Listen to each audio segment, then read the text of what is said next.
Hey guys, നമുക്കിന്ന് ചോറിൻ്റെ കൂടെ കഴിക്കാൻ പറ്റിയ ഒരു അടിപൊളി പുളിഞ്ചിക്ക അച്ചാർ ഉണ്ടാക്കിയല്ലോ. പുളിഞ്ചിക്ക ഇലിമ്പിക്ക എന്നൊക്കെ പറയും. ഇത് എൻ്റെ വീട്ടിലെ പുളിഞ്ചിക്ക മരമാണ് കേട്ടോ. അതിന് വേണ്ടി നമ്മൾ ആദ്യം തന്നെ പുളിഞ്ചിക്ക നന്നായിട്ട് കഴുകിയതിന് ശേഷം ഇതേപോലെ നീളത്തിൽ കട്ട് ചെയ്തെടുക്കുക. എന്നിട്ട് നമ്മളൊരു പാൻ അടുപ്പത്തേക്ക് വെക്കുന്നു. അതിലേക്ക് നമ്മൾ വെളിച്ചെണ്ണ ഒഴിച്ചു കൊടുക്കുന്നു. വെളിച്ചെണ്ണ ഏകദേശം ചൂടായിട്ട് വന്നതിന് ശേഷം നമ്മളതിലേക്ക് കടുക് ആഡ് ചെയ്ത് കൊടുക്കുന്നു.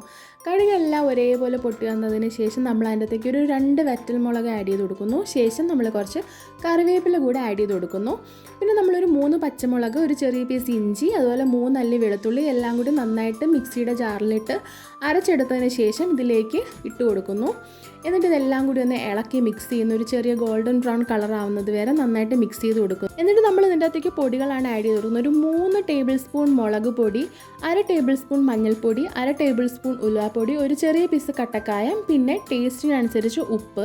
ഇത്രയും നമ്മൾ ഇട്ട് കൊടുത്തതിന് ശേഷം എല്ലാം കൂടി നന്നായിട്ട് ഇളക്കി യോജിപ്പിക്കുന്നു. ശേഷം നമ്മൾ നേരത്തെ കട്ട് ചെയ്ത് വെച്ചിരുന്ന പുളിഞ്ചിക്ക ഇതിലേക്ക് ഇട്ട് കൊടുക്കുന്നു. എല്ലാം കൂടി നന്നായിട്ട് ഇളക്കി യോജിപ്പിച്ചെടുക്കുന്നു. അതിനുശേഷം നമ്മളൊരു 1/2 ടേബിൾ സ്പൂൺ വിനീഗർ, നമ്മൾ ചീത്താവാതിരിക്കാൻ വേണ്ടി കുറച്ച് വിനീഗർ കൂടി ആഡ് ചെയ്ത് കൊടുക്കുന്നു. സോ നമ്മുടെ പുളിഞ്ചിക്ക അച്ചാർ ഇവിടെ റെഡി ആയിട്ടുണ്ട്. നമുക്ക് ചോറിൻ്റെ കൂടെ നല്ല ടേസ്റ്റി ആയിട്ട് ഇത് സെർവ് ചെയ്യാം. എല്ലാവരും ട്രൈ ചെയ്ത് നോക്കണം. Okay, by.